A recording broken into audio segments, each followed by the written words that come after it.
নমস্কার বন্ধুরা। তো আজকের দিনটি খুব একটা ভালো আমাদের কাটেনি।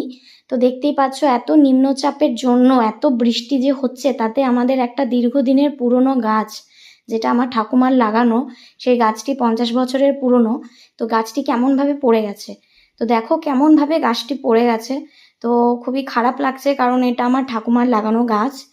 তো এই গাছটা কেমনভাবে পড়ে গেছে দেখতেই পাচ্ছ, জঙ্গলে পড়েছে।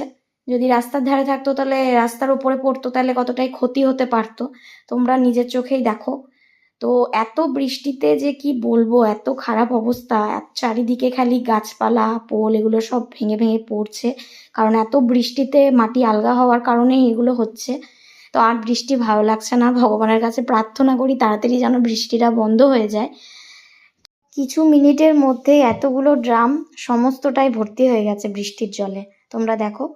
তো আজকের ভিডিওটা কেমন লাগলো অবশ্যই কমেন্ট